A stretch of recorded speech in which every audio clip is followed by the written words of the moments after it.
কবিদেরটা আগে বলবো।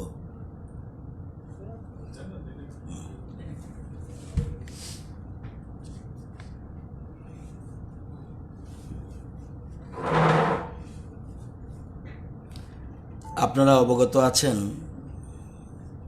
যে রাজ্য সরকার 1100 এসপিও নিতে যাচ্ছে এবং পুলিশ কনস্টেবল নেওয়ার জন্য প্রসেস শুরু হয়েছে। কোনো একটা মহল থেকে বলা হচ্ছে যে এসপিও কেন, পুলিশের পরিবর্তে এসপিও কেন? সেসব বন্ধুদের উদ্দেশ্যে বলছি যে ভ্যাকেন্ট পোস্ট পুলিশের আছে, সেই ভ্যাকেন্ট পোস্টের এগেনিস্টে এসপিও নেওয়া হচ্ছে না। এটা সম্পূর্ণ রাজ্য সরকার 1100 এসপিও নিয়োগ করার জন্য সিদ্ধান্ত গ্রহণ করেছে মন্ত্রিসভা। পুলিশের ভ্যাকেন্ট পোস্টের এগেনিস্টে নয়। গভর্নমেন্ট এসপিও কেন নেবে সেটা প্রত্যেক ভিলেজে যেন, প্রত্যেক পঞ্চায়েতে যেন একজন করে এসপিও থাকে, পুলিশের বিভিন্ন ইনফরমেশন যাতে পেতে পারে সেজন্য এসপিও একদিকে এর জন্য এসপিও হচ্ছে, অপরদিকে সেখানে গ্রামের ছেলেরা যদি তাদের এই কাজের পরিবর্তে যদি তাদের কিছু পয়সা পাওয়া যায়, কিছু তাদের আর্থিক সম্বল হয়, তাদের যদি এমপ্লয়মেন্ট হয়, কারোই আপত্তি থাকার কথা না। এটা এসপিও এস প্রভিশন আমাদের যে পুলিশ অ্যাক্ট আছে সেই পুলিশ অ্যাক্টতেই আমরা নিতে পারি। আর পুলিশ কনস্টেবলের বিপরীতে যদি নিতাম তাহলে প্রশ্ন উঠত, কেন পুলিশ কনস্টেবলের পোস্টগুলির বিপরীতে আমরা নিচ্ছি? তাহলে দিস ইজ দ্য কোশ্চেন। এদিকে পুলিশ কনস্টেবল নেওয়ার জন্য আমরা প্রসেস শুরু করেছি। যে জিনিসটা নিয়ে প্রশ্ন উঠেছে, এটা আপনাদেরও মাঝে মধ্যে কিছু কিছু জায়গায় আমরা দেখেছি, এবার যে 1488 জন রাইফেলম্যান জিডি অ্যান্ড রাইফেলম্যান টেটস নেওয়ার জন্য 1488 জন, সেটা এবার নেওয়া হবে সম্পূর্ণ ট্রান্সপারেন্ট পদ্ধতিতে। অতীতে এই রাজ্যে যেসব পুলিশ এবং টিএসআর নিয়োগ হয়েছে সেগুলির কোনো ট্রান্সপারেন্ট ছিল না। পুলিশ নিয়োগ হতে গেলে BPR&D, bureau of police research and development, সেখানে কেন্দ্রীয় সরকার পরিষ্কার বলে দিয়েছে যে BPR&D ফলো করতে হবে।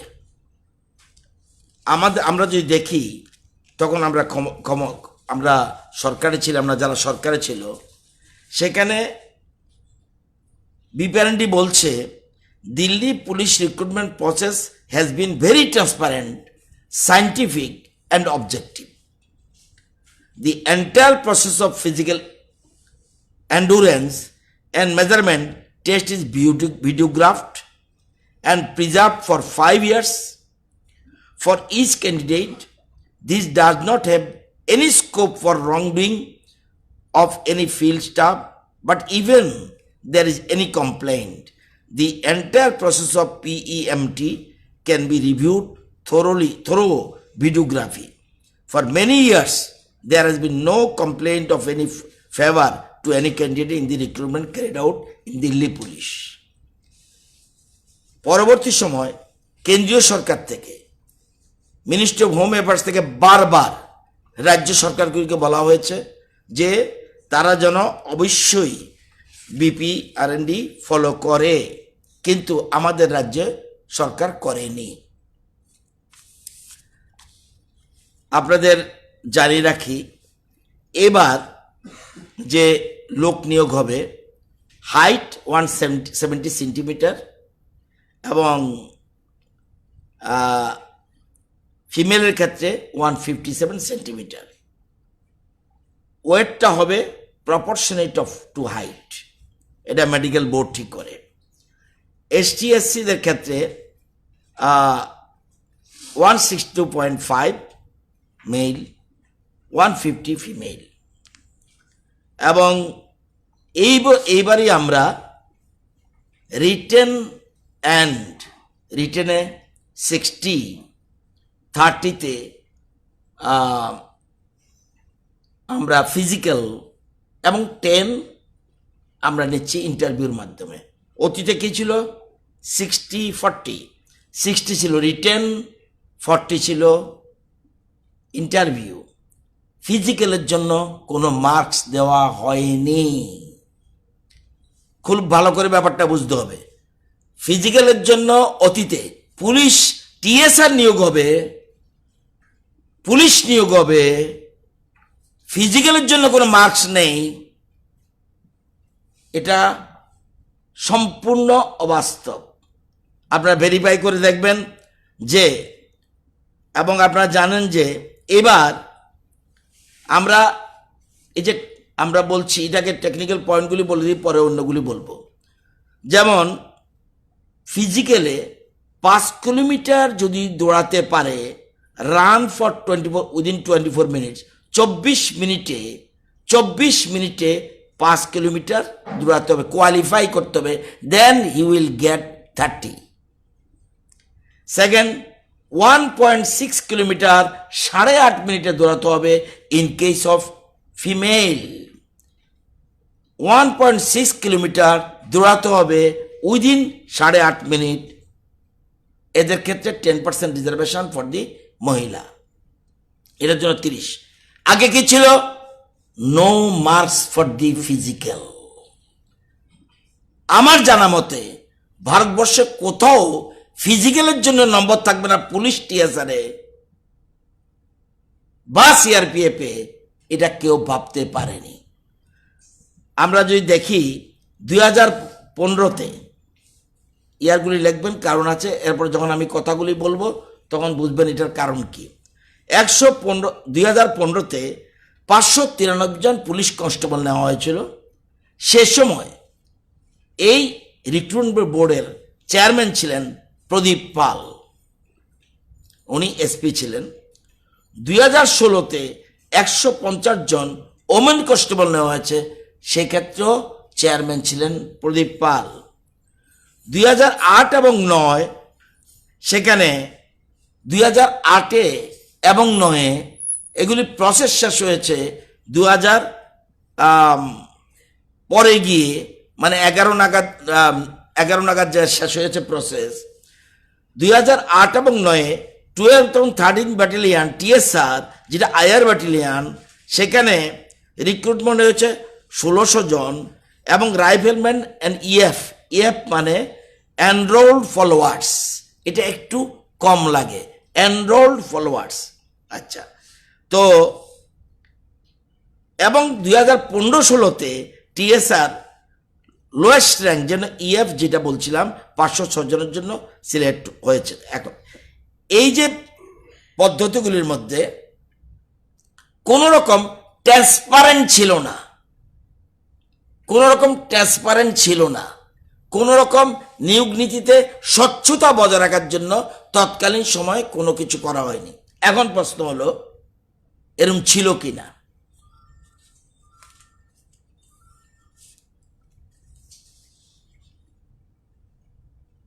2009-এ মিনিস্ট্রি অফ হোম অ্যাফেয়ার্স বলে দিয়েছে তার অ্যানুয়াল রিপোর্টে যে এখন থেকে পুলিশে লোক নিয়োগ করতে হলে সেখানে টিআরপি মানে ট্রান্সপারেন্ট রিক্রুটমেন্ট প্রসেস করতে হবে, 2011-তে ডিজিপি ত্রিপুরা, অরুণাচল প্রদেশ, ওয়েস্ট বেঙ্গল, আসাম, বিহার যা আছে সবকে বলেছে progress of the implement of the TRP তুমি আমাদের জানাও। 2011 মার্চে 2011 মার্চে রাজ্য সরকারের প্রত্যেক ডিজিপিকে জানিয়ে দেওয়া হয়েছে মিনিস্ট্রি অফ হোম অ্যাফেয়ার্স থেকে যে progress of the implementation of the TRP, তোমরা যে লোক নিচ্ছ, লোকের নেওয়ার ক্ষেত্রে তোমাদের কি এই ট্রান্সপারেন্ট প্রসেসের ক্ষেত্রে কি প্রোগ্রেস আছে। ওই চিঠিতে বলছে many states had expressed their shortage of funds, বলছে for procurement of the technology as the reason for lack of progress in implementation of the TRP. BPRND had therefore recommended, তার কথা শুনতে হবে, BPRND recommended to MHA that funds required for procuring the technology, including software and hardware, non-recurring, should be provided to all the states by Government of India. From the police modernization, same has been agreed to by MHA. BPRND বলছে টাকার কোনো অসুবিধা নেই, কেন্দ্রীয় সরকার যে মডার্নাইজেশনের জন্য যে টাকা দিচ্ছে সেখান থেকে তাদের এই আধুনিক ব্যবস্থা করার কথা বলেছে। কিন্তু এসব করার পরেও তৎকালীন রাজ্য সরকার কোনো মতেই ট্রান্সপারেন্ট প্রসেস করেনি।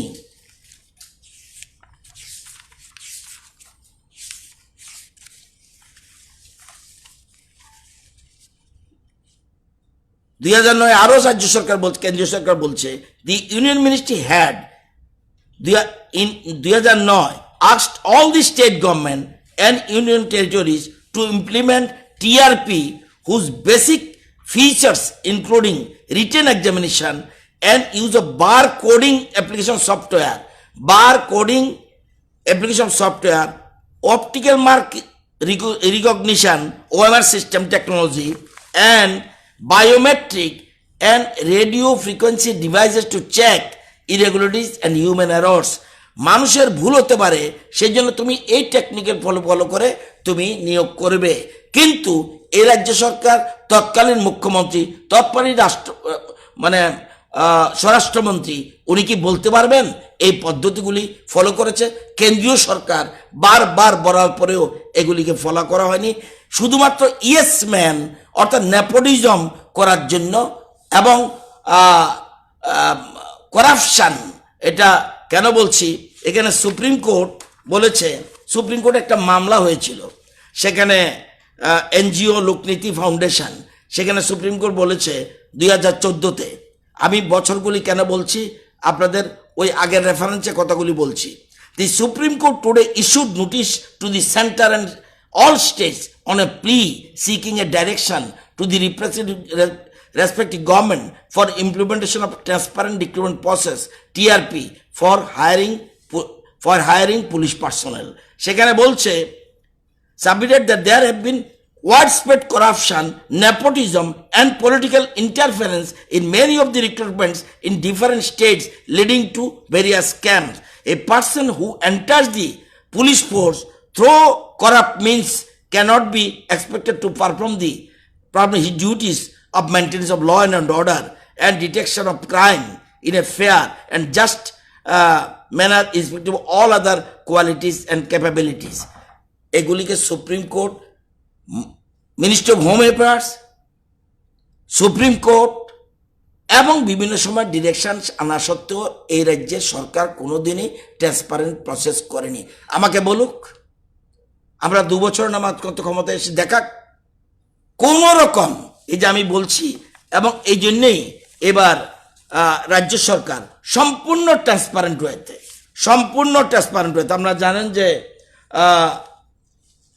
বহিরাজ্যের আগে কি হতো, বহিরাজ্যের লোককে নিয়োগ করার জন্য একটা বোর্ড, রাজ্যের লোককে নেওয়ার জন্য একটা বোর্ড, বহিরাজ্যের যে টিএসআর তাদের নেওয়ার জন্য একটা বোর্ড এবং রাজ্যের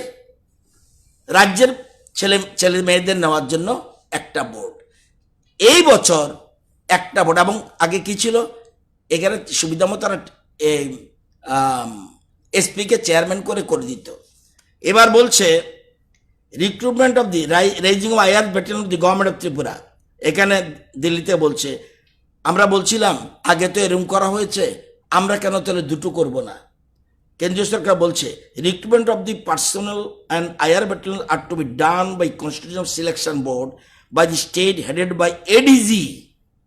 দেখুন, এডিজি, নট এসপি টেসপি চলবে না, ADG level officer from the state with an IG level officer from the central. দেখুন পার্থক্য, দেখুন ট্রান্সপারেন্ট কাকে বলে। আগে নিজের খেয়াল খুশি মতো এসপিকে বসিয়ে ইয়েসম্যানকে বসিয়ে তাদের লোক নিয়োগ করতো, এখন constitutional selection board by the state headed by ADG level officer from the state with an IG level officer from the central arm police forces, মানে central arm forces. Hence it will not be possible, it will not be possible to deviate from the policy stated above. State government may constitute a board duly headed by the ADG level officer. আমরা দিল্লিকে বলছিলাম আগের সরকার তো এরকম করেছে, 2টা করে board করেছে, আমরা কি 2টা করতে পারবো? বলে দিয়েছে নো, একটা মাত্র করতে হবে। দিস ইজ, এখানে আমি আপনাদের কাগজ যদি চাইবেন তখন আমি দেখে দেব। শুধু এটা নয়, এই দেখুন আগের বোর্ডের কাগজ কি, প্রদীপ পাল সুবর্ণ পুলিশ উনি চেয়ারম্যান, বাইরের জন্য Arindam Nath AGP headquarter chairman, 2টো কমিটি।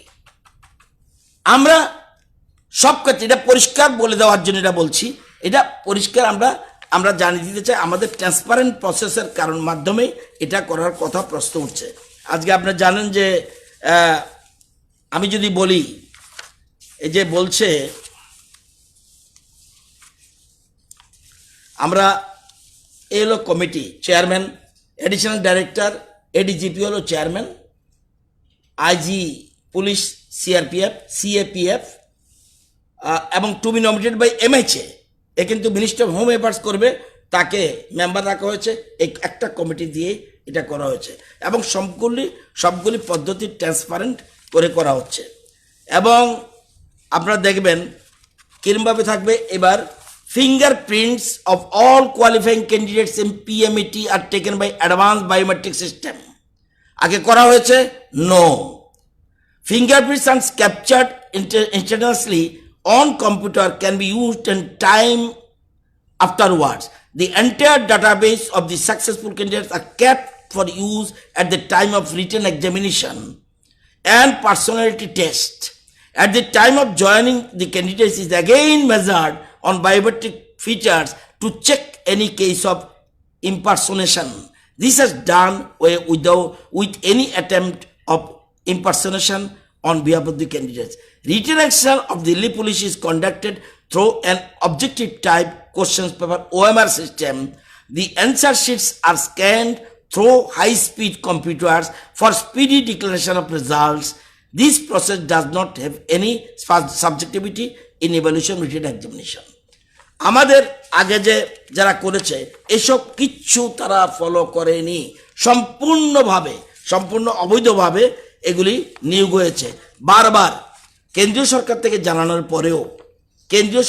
জানানোর পরেও সুপ্রিম কোর্ট থেকে নোটিশ আসার পরেও কোনো রকম সিলেকশন প্রসেস ট্রান্সপারেন্ট করেনি, এটা পরিষ্কার। এই জন্য আমাদের গভর্নমেন্ট, আপনারা জানেন যে এই যে আমরা অলরেডি ইন্টারভিউ এবং আমাদের যে আজকে এবার notice of expression of interest যেটা আমরা চেয়েছি ফর দি পারপাস, ওই দেখুন আপনারা বলবেন থার্ড পার্টি আসলো কেন? করাপশন করার জন্য?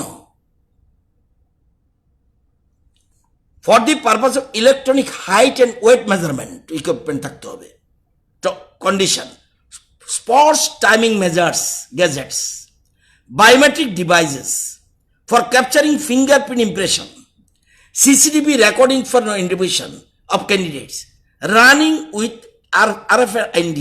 আপনারা জানেন যে নম্বরটা থাকে এর পিছনে একটা চিপ লাগানো থাকে, চিপ লাগানো থাকলে এই যেমন স্টার্টিং পয়েন্ট থেকে যে ম্যাট থাকবে, মাঝখানে কয়েকটা ম্যাট থাকবে এবং লাস্টে যে ম্যাট থাকবে, তো অটোমেটিক্যালি তার স্পিডটাকে সাইন্টিফিক হইতে এবং for 05 kilometres run etcetera R required advertisement notice can be download. আমরা যে টেন্ডার কল করেছি, এক্সপ্রেশন ইন্টারেস্ট করেছি, সেখানে কন্ডিশন যেই তুমি সংস্থা আসো, সে তুমি timing technology India private limited Hyderabad হও, অ্যাসোট কনসাল্টিং লিমিটেড হায়দ্রাবাদ হও, ব্লুম ইলেকট্রনিক্স কম্পিউটার হায়দ্রাবাদ যেই হও, তুমি কিন্তু এগুলি মেনটেন করতে হবে। এই মেনটেন করার পর পরবর্তী সময় এটা তারপরে রিটার্ন পরীক্ষার, অর্থাৎ আমরা সবটাই মানে মডার্নাইজ সিস্টেমের মাধ্যমে, যাতে কোনো প্রশ্ন উঠতে পারে, নেপোটিজমের কোনো স্কোপ না থাকে, আমি করাপশনের কোনো স্কোপ না থাকে, এবং পলিটিক্যাল ইন্টারভেন্স যাতে না থাকে, সেটা অতীতে। এখানে আমি তো এখন যারা নিয়েছে তো নিয়েছে, যারা চাকরি পেয়েছে তাদের তো কোনো দোষ নেই, কিন্তু এরকমভাবে প্রতিটি ক্ষেত্রে তারা আমরা তা ভায়োলেশন করেছে, রুলস রেগুলেশন যা আছে সব ভায়োলেশন করেছে। সেই জন্য আমরা আগেই বলেছি, আমাদের রাজ্যের মুখ্যমন্ত্রী পরিষ্কার বলেছে, ট্রান্সপারেন্ট পলিসি ছাড়া আমরা কোনো নিয়োগ করব না। এতে কে কি মাইন্ড করলো এতে কিচ্ছু আসবে না। আমরা কোনো রকম স্বজন পোষণে প্রশ্রয় দেব না, রাজনৈতিক হস্তক্ষেপ চলবে না, এবং সবগুলি সায়েন্টিফিক। আপনি ইচ্ছা করলেও আপনি ইন্টারফেয়ার করতে পারবেন না, কারণ স্কোপ ইজ নট দেয়ার। ওই যে চিপ বসা আছে তার মধ্যে বোঝা যাবে। আপনারা জানেন, এই যে দৌড়াতে দিল, কোনো জায়গায় দেখবেন, আমি যদি সারা রাজ্যের থেকে নেই, ফিজিক্যাল টেস্ট নেই, এই যে 5 কিলোমিটার, কত কিলোমিটার বলেছি, 5 কিলোমিটার বলেছি, উঁচু নিচু থাকে, প্রশ্ন উঠবে, আমাকে যদি সোজা রাস্তায় দিত আমি তো কমপ্লিট করতে পারতাম। ওই জন্য এই চিপে বোঝা যাবে তার টাইম মতো সে কমপ্লিট করতে পারছে কিনা। এই জন্য মার্কস 30, যাতে কেউ না বলতে পারে। তার এই সিস্টেমগুলো আমরা মেনটেন করেছি। আমি যদি জিজ্ঞাসা করতাম, বর্তমান ডিজিকে যদি জিজ্ঞাসা করি, আগে যে লোক নিয়েছে কোনো রেকর্ড আছে, বলছে যে না। কোনো রকম ভিডিওগ্রাফি করেছে, নো। ফিঙ্গারপ্রিন্টের জন্য কোনো বায়োমেট্রিক পদ্ধতি করেছে, নো। কিচ্ছু করেনি, এবং ফিজিক্যাল টেস্টের জন্য কোনো নাম্বার ছিল না।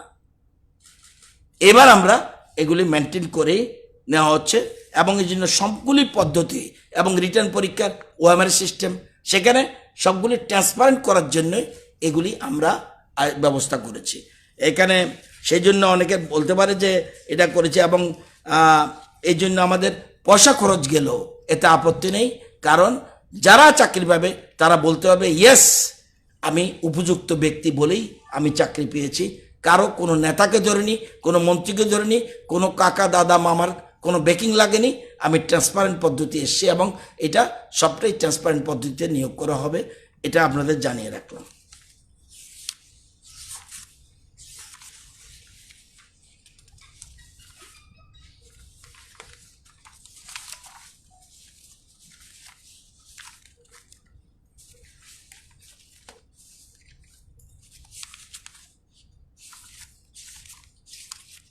সুপ্রিম কোর্টের মিটিংয়ে 19-এর পরেও সেই সময় রাজ্য সরকার কোনো স্টেপ নেয়নি।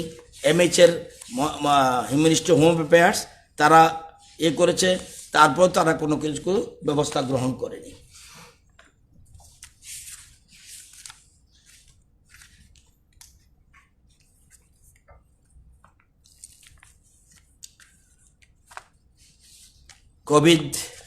কোভিড-19 আপনারা জানেন যে সোমবার থেকে সারা রাজ্যে সার্ভে শুরু হবে, প্রত্যেক বাড়িতে যাবে, এবং সিমটমস থাকলে সাথে সাথে লাইন লিস্ট করবে, এবং র্যাপিড অ্যান্টিজেনের টেস্টের মাধ্যমে প্রয়োজনীয় স্যাম্পল কালেকশনের ব্যবস্থা করবে। এটা সোমবার থেকে ব্যাপকভাবে তৈরি করা হবে। আমাদের রাজ্যে আপনারা ভাবতে পারেন যে পলিটিক্যাল সব ক্ষেত্রে সব কিছু সিদ্ধান্ত না। আপনারা জানেন কোভিড কোর গ্রুপ আছে একটা, covid core group headed by chairman doctor Radha Debbarma. Doctor Radha Debbarma উনি chairman AGMC covid core group. সেখানে ডাইরেক্টর হেলথ উনিও মেম্বার, ডক্টর তপন মজুমদার উনিও member, doctor Debashis Roy MS GB উনিও মেম্বার, ডক্টর দীপ দেববর্মা উনি member, joint secretary Subhashis Das উনিও মেম্বার, এবং সিদ্ধার্থ জয় NH7 ডাইরেক্টর উনিও মেম্বার। এরা এই কোর গ্রুপ তারা কি করে, তারা করে ট্রিটমেন্ট প্রটোকল কি হবে তারা ঠিক করবে, ট্রিটমেন্ট প্রটোকল কি হবে তারা ঠিক করবে, অর্থাৎ ক্লিনিক্যাল সাইডটা দে উইল ডিসাইড। হঠাৎ করে কেউ বলবে এটা করো এটা করো, নো, ক্লিনিক্যাল সাইড ঠিক করার দায়িত্ব তাদের। আরেকটা আছে স্ট্র্যাটেজিক কমিটি, এটাও ডক্টর রাধা দেববর্মা চেয়ারম্যান, কিন্তু এটার মধ্যে অন্য যুগ রয়েছে ডক্টর সুব্রত বৈদ্য, ডক্টর ভাস্কর মজুমদার, ডক্টর সমর্পিতা দত্ত, ডক্টর কনক চৌধুরী।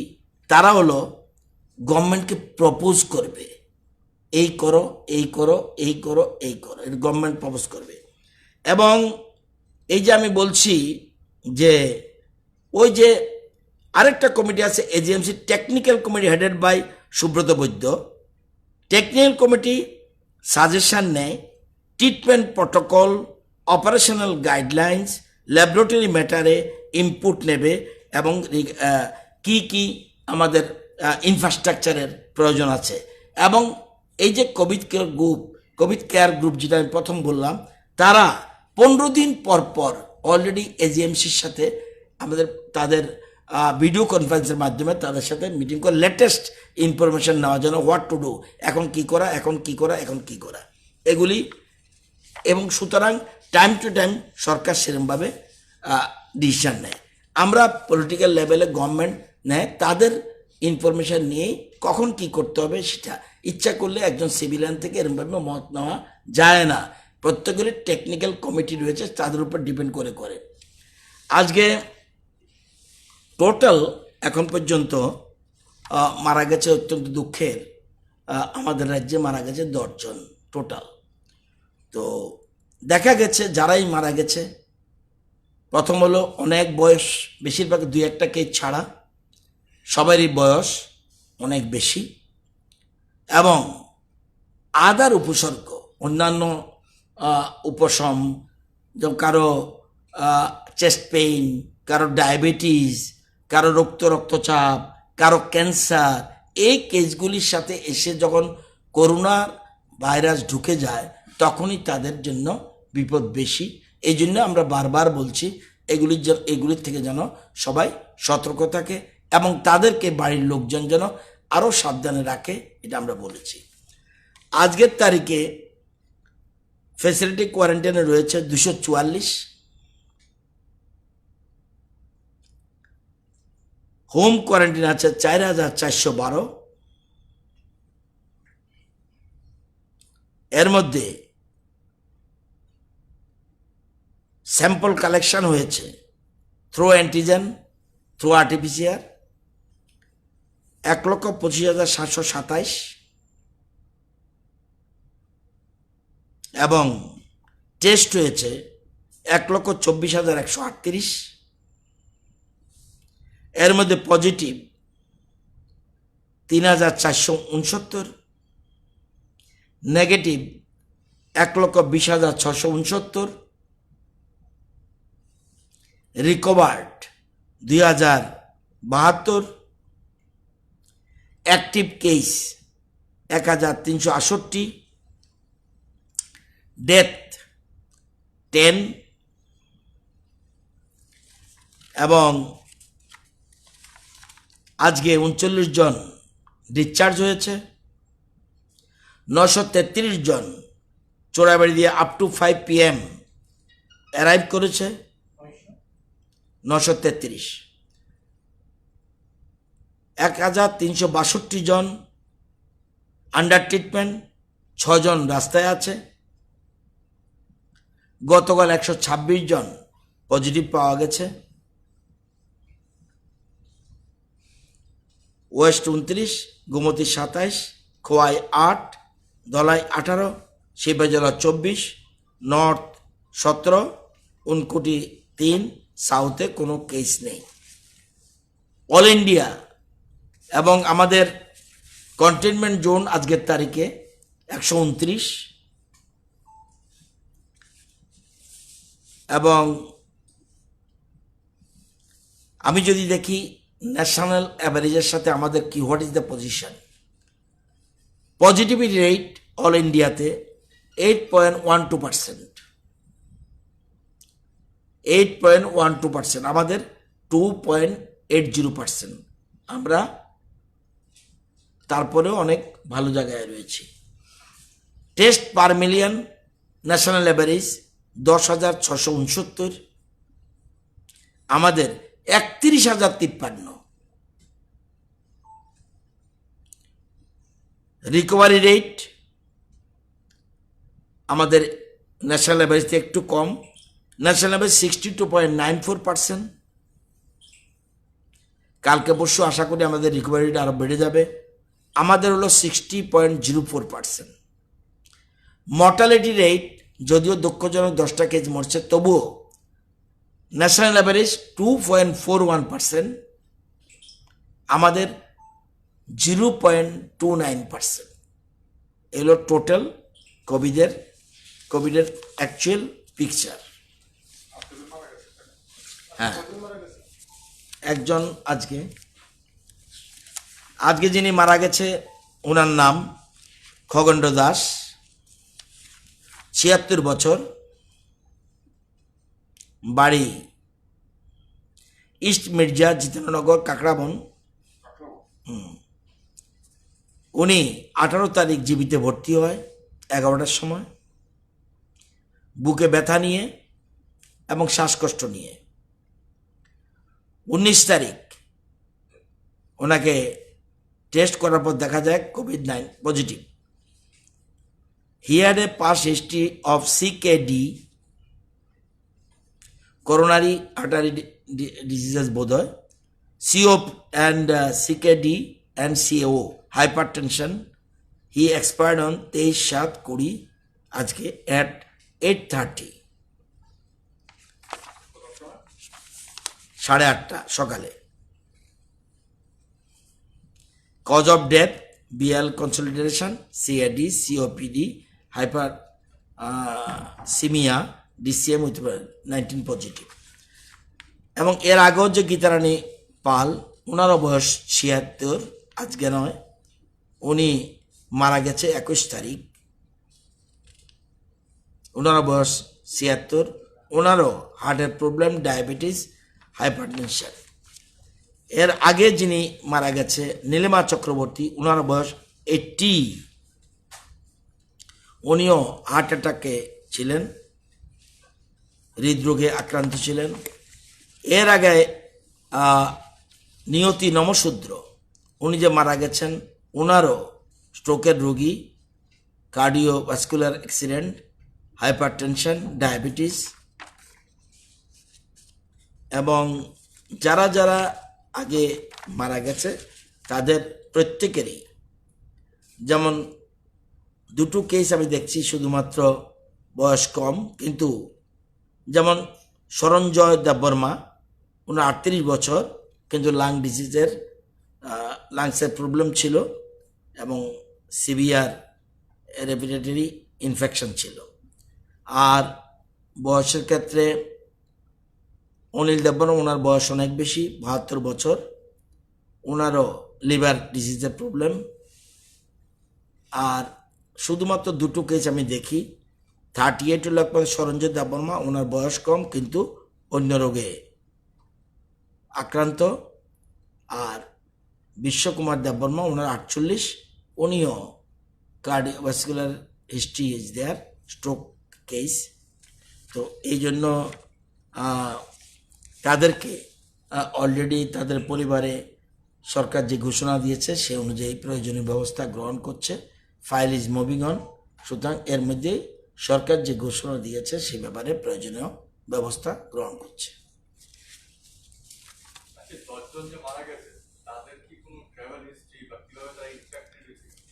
বেশিরভাগ ক্ষেত্রে ট্রাভেল হিস্ট্রি বা ট্রাভেল হিস্ট্রি না থাকলেও লিঙ্ক, ট্রাভেলারের সাথে লিঙ্ক আছে, এরকম বেশিরভাগ ক্ষেত্রেই দু একটা কেস যারা মারা গেছে তাদের সব লিঙ্ক আছে, কিন্তু কয়েকটা কেসের ক্ষেত্রে লিঙ্ক এখনো ডিটেক্ট করা যাচ্ছে না, কিন্তু আছে বলছে। সেই জন্য তবু দু একটা কেসের সম্বন্ধে আমাদের সন্দেহ আছে, এটা ট্রাভেল হিস্ট্রি খুঁজে পাওয়া যাচ্ছে না বা লিঙ্ক খুঁজে পাওয়া যাচ্ছে না।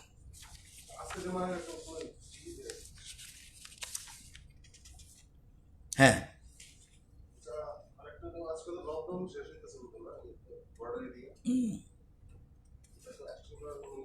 হলে তো গভর্নমেন্ট অ্যানাউন্স করবে। এখন আমি এই মুহূর্তে আমি বলতে পারবো না, কিন্তু গভর্নমেন্ট প্রয়োজনীয় ব্যবস্থা গ্রহণ করছে, সমস্ত কিছু মানে প্রয়োজনীয় ব্যবস্থা গ্রহণ করে দেন ডিসাইড। এখন দেখা যাক, কালকে একটু দেখা গেছে আগের থেকে একটু 126, আজকে আবার, যদিও একটা জিনিস মনে রাখতে হবে, দেখুন আপনাদের পরীক্ষা কিভাবে 4000 টেস্ট, কালকে ছিল 1,20,000 টেস্ট, আজকে হলো 1,24,000 টেস্ট, তার মানে 4,000 টেস্ট পার ডে, 4-5,000 টেস্ট হচ্ছে। যেটা কালেকশানও আগে ছিল, গতকাল ছিল 1,21,000 স্যাম্পল কালেকশন টোটাল কিউমুলেটিভ, আর আজকের কালেকশন হিসাব দেখা যায় 1,25,000, তার মানে স্যাম্পল কালেকশন হচ্ছে। আর যখন সার্ভে শুরু হবে মানডে থেকে, তখন আরও ব্যাপকভাবে সংখ্যা বিভিন্ন জায়গায় পাচ্ছে। আমার শিক্ষা দপ্তরেও একজন বোধহয় পজিটিভ পাওয়া গেছে শিক্ষা ভবনে। ওই পার্টিকুলার সেকশন সবাইকে বলে দেওয়া হয়েছে, অফিস টোটালি স্যানিটাইজ করা হয়েছে, টোটাল সবটা শিক্ষা ভবন স্যানিটাইজ করা হচ্ছে, এবং একজনকে অলরেডি পজিটিভ পাওয়া গেছে। ওই সেকশনের যারা আছে সবাইকে হোম কোয়ারেন্টাইনে যাওয়ার জন্য নির্দেশ দেওয়া হয়েছে, এবং তাদের স্যাম্পল যেদিন কালেকশন করে গভর্নমেন্ট সেদিন কালেকশন করবে, কিন্তু সবাই ওই পার্টিকুলার সেকশনে একজনও আর অফিসে আসতে পারবে না, তাদের সেরকমভাবে আমরা নির্দেশ দিয়েছি। আমরা গতকাল শুনেছি একজন সিজারিয়ান ডেলিভারি হয়েছে, করোনা পজিটিভ মহিলা। তো ডক্টরদের পক্ষ থেকে নাকি বলা হচ্ছে যে ডেডিকেটেড এরকম সিজার করার মতো অপারেশন থিয়েটার নেই কোভিডে। তো রাজ্য সরকারের কাছে আবেদন করেছে যে অতি সত্ত্বর এটা নিয়ে কোনো আপডেট কি করেছে? কালকে করোনা পজিটিভ একজন patient caesarean delivery, successful caesarean delivery হয়, কিন্তু রাজ্যে একটাও এখন এই ধরনের পজিটিভ কেস আসলে পরে অপারেশন করার মতো কোনো ডেডিকেটেড কোভিড থিয়েটার নেই, অপারেশন থিয়েটার। এই নিয়ে কোনো রিপোর্ট আপনাদের কাছে বা রিকোয়ারমেন্ট? ওই আরেকটা বলে রাখি, প্লাজমা থেরাপির জন্য আমরা স্টেপ নিয়েছি, আশা করি প্লাজমা থেরাপি কিছুদিনের মধ্যে শুরু হবে। তো এটা আমরা করছি, এটার ব্যাপারটা আমি খবর নিচ্ছি, খবর নিলে এখনই গিয়ে খবর নেব যে কী কী ব্যবস্থা গ্রহণ করা হয়েছে, এবং না থাকলে এটা তো টাইম, এই জিনিসটা তো হঠাৎ করে যে বিভিন্ন জিনিস এসছে, সুতরাং আসার সাথে সাথে আমরা প্রয়োজনীয় ব্যবস্থা গ্রহণ করছি। এটা আমি দেখবো, নিশ্চয় করতে হবে কিছু। নরমাল আর ওই করোনা পজিটিভ পেশেন্টের মধ্যে একই জায়গাতে অপারেশন করা তো আগামী দিনে বিপজ্জনক, এই জন্যই আশঙ্কা। খবর নেব, খবর নেব। আরেকটা স্যার, এই 12 এর রেজাল্টের ব্যাপারে কি খবর? এ মাসের শেষের দিকে যে কোনো দিন হবে, আমি যতটুকু খবর পেয়েছি। মধ্যশিক্ষা পর্ষদ আমাকে ফোনে বলেছিল, স্যার আমরা তৈরি করেছি, আমরা শেষের দিকে 31-এর মধ্যে চেষ্টা করব রেজাল্ট করে দিতে। এভলিউশনের কাজগুলো সম্পূর্ণ ইভ্যালুয়েশন তো শেষ, ইভ্যালুয়েশন শেষ, এখন তাদের ইভ্যালুয়েশন আগেই শেষ করে ফেলেছে, এখন শুধু তাদের মার্কশিট তৈরি কাজ, যেগুলি যা কাজ, এগুলি টেকনিক্যাল কাজগুলি বাকি আছে। তো এরা ইমিডিয়েটই ঘোষণা দেবে, এর মধ্যেই। আজকে তো হলো 23 তারিখ, 7-8 দিনের মধ্যে, আমার মনে হয় 10 দিনের বেশি লাগবে না, ম্যাক্সিমাম লাগলে 10 দিন, তাও আমি মনে করি না 7 দিনের মধ্যেই শেষ করতে পারে বলে আমার বিশ্বাস। অন্ধ্রপ্রদেশে তো আগামী সেপ্টেম্বর মাসের 5 তারিখে স্কুল খুলছে স্যার, হ্যাঁ, ওরা ডিসিশন নিয়েছে। আপনাদের দেখলাম ত্রিপুরা সরকার এমএইচএর গাইডলাইন অনুসারে যেদিন এখন আর কিচ্ছু বলবো না, কারণ এখন সব রাজনৈতিক দলের প্রতিনিধি, শিক্ষক প্রতিনিধি, ছাত্র প্রতিনিধি সমস্ত কিছু বলেছে, এবং যারা বিশিষ্ট শিক্ষাবিদ বিভিন্ন রকম এই রাজ্যে, যারা বিভিন্ন সময় তো অতীতে তারা ভালো ভালো কাজ করেছে, সবকে নিয়ে কমিটি হয়েছে, কমিটির অ্যাডভাইস মতো ছোট্ট কমিটি করেছি। এই মধ্যশিক্ষা পর্ষদ রেজাল্টের ক্ষেত্রে কি করা উচিত, তারার কথা শুনবে এমন কথা না, অটোনমি বডি, কিন্তু তারা অ্যাডভাইস এই করলে ভালো, এই করলে ভালো, এগুলি সব আমরা বলেছি। স্কুল খোলার জন্য আমরা মোটেই মানসিকভাবে তৈরি নই। এটা আপনি কোশ্চেন করছেন, ত্রিপুরা রাজ্যের 10 জনও বলে না যে স্কুল খোলো। আমাকে প্রেশার দিক, আমাকে চাপ দিক, গার্জিয়ান থেকে চাপ দিক যে স্কুল খোলো। আমি সৌমোটো করতে গিয়ে আমি এমন কোনো রিস্ক নেব না।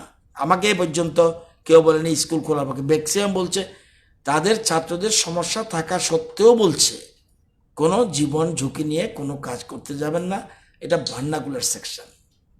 লাস্ট প্রশ্ন স্যার, গত সোমবারে আপনাদের হাই লেভেল কমিটির মিটিং হয়েছে শুনেছি, তো লকডাউনের ব্যাপারে বা হাই লেভেল আপনাদের মুখ্যমন্ত্রীর পৌরোহিত্যে হিসেবে একটা বড় একটা মিটিং স্বাস্থ্য দপ্তরের কর্মীদের নিয়ে বা ডাক্তারদের নিয়ে। এখন এই পরিস্থিতি 200 জন 250 জন পজিটিভ পাওয়ার পরে নতুন কোন স্টেপ আছে কিনা? এই জন্য আপনাদের বলছি যে ওই একটা নতুন স্টেপ এক, সেদিন মুখ্যমন্ত্রী যখন বেশি সংখ্যক আসলো, সাথে সাথে মুখ্যমন্ত্রী একটুকুও সময় নষ্ট না করে পরের দিন মন্ত্রিসভার সব সদস্যকে ডেকেছেন, চিফ সেক্রেটারিকে ডেকেছেন, অ্যাডিশনাল চিফ সেক্রেটারি সহ স্বাস্থ্য দপ্তরের সমস্ত আধিকারিক, রেভিনিউ ডিপার্টমেন্টের সমস্ত আধিকারিক, প্লাস পুলিশের ডিজি, এডিজি এবং খাদ্য দপ্তরের আধিকারিক সেক্রেটারি সহ অর্থ দপ্তরের আধিকারিকরা সবাই সেখানে ছিলেন। টোটাল বিচার বিশ্লেষণ করা হয় এবং যারা এই যে টেকনিক্যাল কমিটি বলছি এরাও প্রতিনিধি ছিল। সেখানে বিস্তারিত আলোচনা হয়েছে আমাদের কি কি করা উচিত। যারা কমিটি আছে তারা অ্যাডভাইস করেছে, সে অ্যাডভাইস অনুযায়ী আমরা প্রিপারেশান নিচ্ছি, হিউজ কিট স্টকে রাখছি। আপনারা জানেন যে এই মুহূর্তে আমাদের কাছে আরটিপিসিআর টেস্ট মেশিন রয়েছে টোটাল 7টা, 6টা চালু আছে, একটা এসছে। আমাদের প্ল্যানিং হলো এসেসারিজ আসলে ধর্মনগর, উদয়পুর এবং টিএমসিতে 3টা থাকবে, বাকি 4টা এখানে চলবে। এখন 6টা চলছে এখানে আরটিপিসিআর এসেসারিজ। এগুলি বসাতে গেলে যে আনুষঙ্গিক, এগুলি আশা করি ওই দিন থেকে 7 থেকে 10 দিন বলছে, তো এর মধ্যে তো মিটিংয়ের তারিখ পেরিয়ে গেছে। তো আশা করি কিছুদিনের মধ্যে উদয়পুর, ধর্মনগর, উদয়পুর এবং টিএমসিতে মেশিন বসানো হবে। ভেন্টিলেশন মেশিন আমাদের রাজ্যে কোভিড শুরু হওয়ার আগে আমাদের 11টা ছিল, আজকের তারিখে আমাদের মেশিন আছে 94টা ventilation machine, 94। Oxygen cylinder huge, oxygen cylinder huge. Kits 40,000, 15,000 ছিল, 25,000 পরে এসছে আইসিএমের থেকে। বর্তমানে আমাদের হাতে ডিস্ট্রিবিউট করার পর 4,000 মতো আছে, আরও 25,000 অর্ডার, আরও 50, অর্থাৎ টোটাল আরও 75,000 কিটস এর মধ্যে আর্জেন্ট অর্ডার। সেক্ষেত্রে ওই নিয়ম যে ফর্মালিটি মেনটেন করা না করা পরের কথা, আগে জিনিস প্রস্তুবে মানুষের উপকারে লাগতে হবে। দরকার হলে যেখান থেকে পারচেজ করবে সেখানে সোজাসুজি যাতে আগরতলা আসে, সেই খরচ গেলে যাবে, সেই জন্য মুখ্যমন্ত্রী নির্দেশ দিয়েছে। আরও 50,000 কিট অর্ডার দিয়েছে। তো এগুলি আমরা ব্যবস্থা করেছি। এগুলি পরে লকডাউন সম্পর্কে আলোচনা হয়েছে, সেখানে বর্ডারিংয়ের লকডাউন চলছে, লকডাউনে কিচ্ছু লাভ হয়নি এ কথা কেউ বলেনি। এখন আমরা আগে অনেকে বলতো লকডাউনে কি হবে, দেখা গেলো পশ্চিমবঙ্গ থেকে আরম্ভ করে কেরালা সবাই লকডাউন করছে, কেউ সপ্তাহে 2 দিন করছে। আমাদের এই ডিটেলস আলোচনার পর গভর্নমেন্ট একটা সিদ্ধান্ত নিয়েছে, আমরা যা করতে যাব এই কমিটি তাদের সাথে আলোচনা করে অ্যাজ পার দেয়ার অ্যাডভাইস আমরা তৈরি থাকবো। তবে পরিস্থিতি যদি নাগালের বাইরে যেতে চায় তাহলে অবশ্যই লং টার্ম লকডাউনের প্রশ্ন উঠবে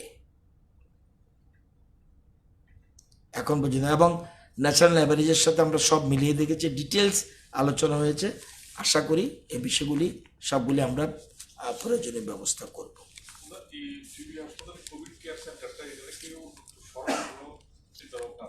না, আমরা বরঞ্চ যদি দেখা যায়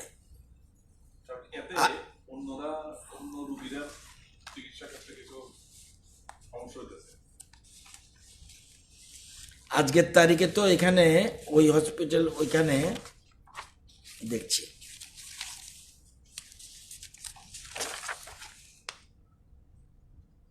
আজকের তারিখে এজিএমসিতে 62 জন আছে, শহীদ ভগৎ সিং আছে 236 জন। আরও আমরা ব্যবস্থা নিচ্ছি, সিট বর্তমানে প্রায় 2000 একটু উপরে। যেমন আজকে অ্যাক্টিভ কেস 1368, মানে 1368, তার মানে তারা থাকতে হবে ট্রিটমেন্টের জন্য। আমরা এখন এই মুহূর্তে 2000 থেকে 2100 লোকের ট্রিটমেন্ট করার মতো জায়গা আছে। আমরা এটাকে আরও বাড়ানোর জন্য মুখ্যমন্ত্রী নির্দেশ দিয়েছে। তো এটার সংখ্যা আমাদের 2-1 দিনের মধ্যে 2500 স্ট্রেংথ থাকবে এবং এটা আমরা 3000 পর্যন্ত নেওয়ার জন্য তৈরি থাকবো। না হলে না হবে, কিন্তু তৈরি রাখতে হবে। এদিকে ওএনজিসি তারাও তাদের 2-1 জন পেশেন্ট এখানে এসছে, তারাও হল তাদের গেস্ট হাউস দেওয়ার চিন্তা ভাবনা করছে। কি স্টেজ আছে এই মুহূর্তে বলতে পারছি না, আমার সাথে ডাইরেক্ট কথা বলেছিল ওখানকার কর্তৃপক্ষ। তো ওখানে যদি করে ওখানেও আমরা একটা ডেভেলপ করব। এই মুহূর্তে আপনি যেটা বলছেন যে অন্য পেশেন্টদের অসুবিধা হয় কিনা এটা দেখার জন্য আমরা আইজিএমকে কিন্তু সম্পূর্ণ মুক্ত রাখছি। আইজিএমের যদিও আমাদের একটা সেন্টার আছে, কিন্তু ওইটাতে আমরা এখনো পর্যন্ত কাউকে ভর্তি করাইনি। আইএলএসও আমরা ভর্তি করাইনি। তবে এই বিষয়টা যেহেতু বলছেন সেটাও আমরা আলোচনা করে দেখব এটাকে, তাহলে এই 62 জনকে অন্য জায়গায় সরাতে হবে।